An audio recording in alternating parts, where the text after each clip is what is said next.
सूरदास का अगला पद देखिए। मेरो मन अनत कहाँ सुख पावे। मेरो मन अनत कहाँ सुख पावे, जैसे उड़ी जहाज की पंछी फिर जहाज पर आवे।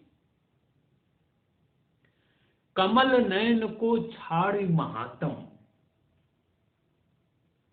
और देव को ध्यावे। कमल नयन को छाड़ महात्म, और देव को धावे। परम गंग को छाड़ी पियासो, दुर्मति कूप खनावे। जिन मधुकर अम्बुज रस चाख्यो, क्यों करील फल भावे। सूरदास प्रभु काम धेनु तजी, छेरी कौन दुहावे। सूरदास प्रभु काम धेनु तजी, छेरी कौन दुहावे। यहां उपलब्धता के प्रसंग से कवि सूरदास यह बतलाते हैं कि जिसे स्वयं भगवान की कृपा जिस पर हो गई हो, वह अन्य देवता को क्यों स्वीकार करेगा। जिसे कामधेनु मिल गई हो, वह कामधेनु को छोड़कर छेरी को क्यों दुहाने जाएगा। कामधेनु से अभिप्राय मन की कामनाओं को पूरा करने वाली कामधेनु जिस साधक को, जिस भक्त को मिल गई है, वह कामधेनु को छोड़कर छेरी अर्थात बकरी का दूध लेने के लिए क्यों फिरेगा। अर्थात कामधेनु को तजकर कोई भी ऐसा नहीं है जो छेरी के पीछे जाए। मेरो मन अनंत कहां सुख पावे। मेरा मन इस अनंत संसार में, इस विस्तृत संसार में, इस अनंत सागर में कहीं भी सुख प्राप्त नहीं करता। हे प्रभु, मेरा मन आपके साथ लगा हुआ है। आपको छोड़कर मेरे मन को कहीं और सुख, शांति, मेरे मन को कहीं और जगह नहीं मिलती। मेरा मन किसी और पदार्थ को स्वीकार नहीं करता। जिस किसी भी साधक ने परम तत्व का साक्षात्कार कर लिया, जिसको कृष्ण का साक्षात हो गया, वह कृष्ण को छोड़कर, परम तत्व को छोड़कर, ब्रह्म सत्ता को छोड़कर किसी अन्य सत्ता को कैसे स्वीकार करेगा। जैसे उड़ी जहाज की पंछी, जिस तरह से जहाज का पंछी विशाल सागर में भटकने उड़ने के बाद अंततः जहाज पर ही आकर बैठता है, क्योंकि जहाज के अलावा उसके लिए कोई और स्थान निर्धारित नहीं है। सागर के विराट परिप्रेक्ष्य में पंछी के लिए जहाज ही मार्ग है। उस जहाज से वह उड़ान भरता है और उड़ान भरने के बाद पुनः उड़कर जहाज पर आ जाता है। ठीक वैसे ही मेरा मन न जाने कहां कहां भटकने के बाद अंततः प्रभु आपकी शरण में स्थान पाता है। मेरे मन को इस संसार में कहीं और जगह नहीं मिलती, मेरो मन अनंत कहां सुख पावे। मेरा मन इस अनंत में, इस विस्तार में, इस शून्य में कहीं और जगह और कहीं स्थान प्राप्त नहीं करता। जैसे उड़ी जहाज की पंछी फिर जहाज पर आवे, जिस तरह से जहाज का पंछी घूम फिर कर भटक कर चारों ओर भटक भटकने के बाद अंततः जहाज पर ही आकर विश्राम लेता है, वैसे ही प्रभु मैं चारों तरफ घूमकर चक्कर लगाने के बाद अंततः मेरे मन को शांति, मेरे मन को अपना स्थान आपके चरण में ही मिलता है। कमल नयन को छाड़ी महात्म, जिसे कमल नयन, कमलवत नेत्र समान भगवान कृष्ण की कृपा प्राप्त हो गई है, वह कमल नयन भगवान कृष्ण को छोड़कर किसी अन्य देवता के पीछे पीछे नहीं भटकता। यह ठीक वैसे ही है जैसे कि किसी को परम पावन गंगा का पानी पीने के लिए मिल गया है तो कोई दुर्बुद्धि ही होगा जो कूप खोदाने चलेगा, कूप को खोदेगा। जिसके पास गंगा बहती है, जो गंगा का निर्मल जल प्राप्त कर सकता है, वह दुर्मत ही होगा जो कूप खुदाने चले, कूप खोजने चले। दुर्मत कूप खनावे, जिह मधुकर अंबुज रस चाके। और जो पंछी मीठे फल का स्वाद चख लिया है, वह पंछी फिर क्यों करेले को चखेगा, क्यों करील फल भावे, उसे फिर क्यों करेले का कड़वा फल भाएगा, क्यों मन भावन बनेगा। अर्थात मधुर आम्र रस का पान करने वाले भक्त साधक को, आम्र रस का पान करने वाले पंछी को करील का रस, करील का फल, करेले का फल नहीं भावेगा। यह ठीक वैसे ही है जैसे कि कोई गंगा के निर्मल पावन पवित्र जल को छोड़कर कुआं खुदाने नहीं जाता। सूरदास प्रभु कामधेनु तजी, सूरदास जी कहते हैं कि कौन ऐसा मूर्ख होगा जो कामधेनु को छोड़कर, मन की कामनाओं को पूरा करने वाली कामधेनु को छोड़कर छेरी कौन दुहावे। कौन ऐसा बिरला बेवकूफ होगा जो छेरी दुहाने चले। अर्थात कामधेनु को तजकर कोई भी ऐसा नहीं है जो छेरी दुहाने चल पड़ता हो। यहां पर उपलब्धता के आधार पर भक्ति के संसार में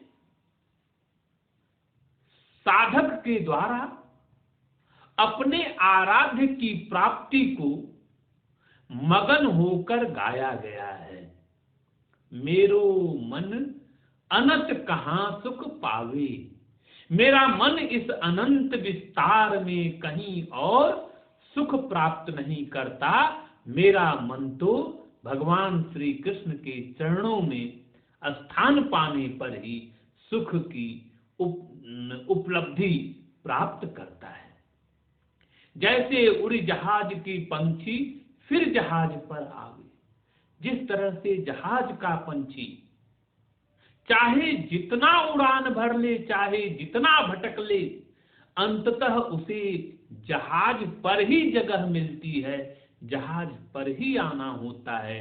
ठीक उसी तरह से मेरे मन को इस संसार सागर में कहीं और जगह नहीं मिलती।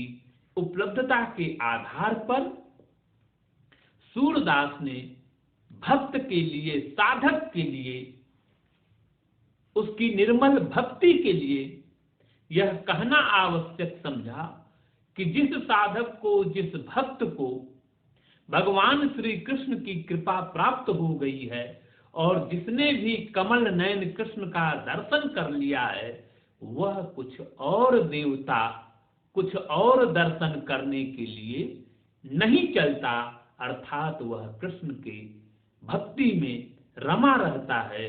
कृष्ण को छोड़कर कुछ और प्राप्त करने की इच्छा उसे नहीं होती।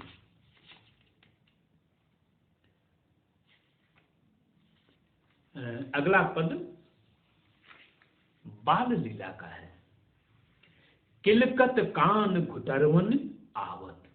भगवान श्री कृष्ण किलकते हुए घुटनों के बल बाबा नंद के आंगन में चले आ रहे हैं और इस सुंदर दृश्य को यशोदा और बाबा नंद निरख रहे हैं और सूर अपनी बंद आंखों से इस सुंदर दृश्य का अवगाहन करते हुए हमारे सामने एक सुंदर चित्र खींचते हैं। यह दृश्यता है किलकत, किलकना, बालक का किलकना। किलकत कान घुटरवन आवत। किलकते हुए कान्हा घुटनों के बल भागते हुए आंगन में आ रहे हैं और इस दृश्य को बाबा नंद और यशोदा देख रहे हैं। मणिमय कनक नंद के आंगन, नंद का जो आंगन है, राजा नंद का आंगन तमाम हीरे जवाहरात मणि रत्नों से सुसज्जित है और उसमें छवि अनंत छवि के रूप में फबती रहती है।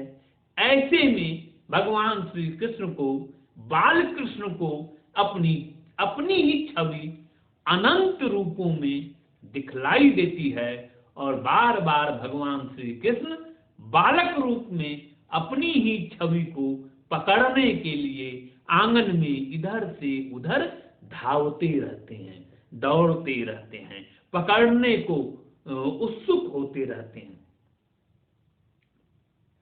कबहुक निरखि हरि आप छाओ को। कभी भगवान श्री कृष्ण हरि अपनी ही छाया को निरखने लगते हैं, अपने रूप को, अपने रूप माधुर्य को, अपने रूप सौंदर्य को देखने लगते हैं। करसौ पकड़न चाहत, और कभी अपनी छवि को पकड़ना चाहते हैं, अपनी छवि को अपने हाथ में लेना चाहते हैं। कनक भूमि पर कर पग छाया। कनक भूमि, भगवान श्री कृष्ण जिस आंगन में घूम रहे हैं वह आंगन कैसा है? कनक भूमि के समान है, स्वर्णिम आंगन। उस आंगन में धूल के साथ जो स्वर्ण रजत सूर्य की किरणें आ रही हैं, आंगन को मानो ऐसा बना दी हैं मानो स्वर्णमय आंगन में भगवान श्री कृष्ण घुटनों के बल चल रहे हैं और उस स्थिति में अपनी ही छवि को बार बार पकड़ते हैं। उपमा इक राजत करी करी प्रतिबद्ध प्रतिमन वसुधा कमल बैठ की साजत। मानो ऐसा प्रतीत होता है कि पृथ्वी का सारा सौंदर्य, वसुधा का सारा सौंदर्य आज श्री कृष्ण की उपस्थिति में यशोदा के आंगन में चला आया हो और इस सुंदर दृश्य को, सुंदर छवि को देखकर यशोदा और बाबा नंद मगन हो रहे हैं और उस मगन दशा का सूर वर्णन करते हैं। बाल दशा सुख निरख यशोदा। बाल दशा के इस निर्मल रूप को, बाल दशा के इस पावन रूप को देख देख कर यशोदा प्रमुदित होती है, प्रसन्न होती है, मगन होती है, पुनि पुनि नंद बुलावत, और बार बार बाबा नंद को बाहर से बुलाती है कि आओ देखो ये सुंदर सा दृश्य, जहां इस आंगन में पूरे ब्रह्मांड का वैभव विराज रहा है। इस विराट वैभव को, इस श्री कृष्ण की बाल लीला को, हे बाबा नंद आओ देखो। पुलकति पुनि पुनि नंद बुलावत, अचरा तरलय ढांकी, और अपने आंचल में मां यशोदा भगवान श्री कृष्ण को ढांप लेती है। सूर के प्रभु को दूध पियावत, और सूर कहते हैं कि सूर के प्रभु को मां यशोदा दूध पिलाती हैं। यहां पर सूरदास भगवान श्री कृष्ण के बाल रूप का अति शोभाकारी दृश्य का अंकन करते हैं, चित्रांकन करते हैं, और यह सारा चित्र आंखों में, दृश्यता में बस जाता है कि किस तरह बाल कृष्ण स्वर्णमय आंगन में, मणिमय आंगन में घुटनों के बल किलकत चलते हुए, किलकते हुए, हर्षातिरेक करते हुए, घुटनों के बल चलते हुए बार बार अपनी ही छवि को पकड़ने के लिए मचलते हैं। यह बाल स्वभाव है। और कई बार ऐसा होता है कि भगवान श्री कृष्ण अपनी ही छवि को निहारने लग जाते हैं, और इस सुंदर दृश्यावली को, जिसमें स्वर्णमय आंगन में बाल कृष्ण विचरण कर रहे हैं, उस दृश्य को देखकर बार बार मां यशोदा बाबा नंद को आंगन में बुलाती है और कहती है कि हे नंद, यह दृश्य देखो, इस समय वसुधा का सारा वैभव हमारे आंगन में विराज रहा है। वह मां, वह पिता धन्य हैं जिनके आंगन में, जिनके घर में स्वयं भगवान श्री कृष्ण बाल रूप में शोभित हो रहे हैं। ऐसे दृश्य को देखकर सूरदास कहते हैं कि मां यशोदा अपने आंचल में बार बार कृष्ण को ढांप लेती है, और सूर के प्रभु को, सूर का प्रभु कौन है? अर्थात श्री कृष्ण। सूर के प्रभु श्री कृष्ण को मां यशोदा आंचल में ढांप कर दूध पिलाती हैं। और यह सुंदर दृश्य सूरदास अपनी बंद आंखों से, अपनी अनुभूति की आंखों से, अपने हृदय की आंखों से निरखते हुए संसार का सबसे सुंदरतम दृश्य आंगन में बाल रूप श्री कृष्ण का रचते हुए इस पृथ्वी पर सौंदर्य का, जीवन के उत्सव का और जीवन जीने की कला का वह दृश्य, वह चित्र अंकित करते हैं, जिसमें भारत की समूची सांस्कृतिक विशिष्टता समाहित है। सूर कृषि संस्कृति के, पशुचारण संस्कृति के और भारतीय सांस्कृतिक विरासत को अपनी कविता में, अपने शब्द में, अपने जीवन चरित्र में अंकित करते हुए मनुष्य के मन को राग से, जीवन प्रियता से और सौंदर्य चेतना से जोड़ते हुए एक सुंदर दृश्यावली अंकित करते हैं, जिसमें न केवल पाठक विलुब्ध होता है, बल्कि पाठक के साथ साथ समूचा ब्रज समाज, समूचा जन समाज सूर के इस सुंदर दृश्य का अवलोकन और अवगाहन करता रहता है। सूर की कविता सख्य भक्ति की कविता है, जिसमें ईश्वर के प्रति सखा भाव, मित्र भाव देखने को मिलता है, और यह मित्र भाव ईश्वर के प्रति समर्पण का, भक्ति का सर्वोत्तम भाव है, और ईश्वर को मित्र के रूप में अनुभव करते हुए, महसूस करते हुए सूर उस सुंदर दृश्यावली का अंकन करते हैं, जिसमें पूरा ब्रज समाज अपने को समाहित पाता है। भक्त काल के कवियों की यही विशेषता है कि वो एकांतिक भक्ति की जगह सामाजिक भक्ति की रचना करते हैं, जिसमें पूरा समाज सौंदर्य से, भक्ति चेतना से, राग चेतना से आप्लावित दिखता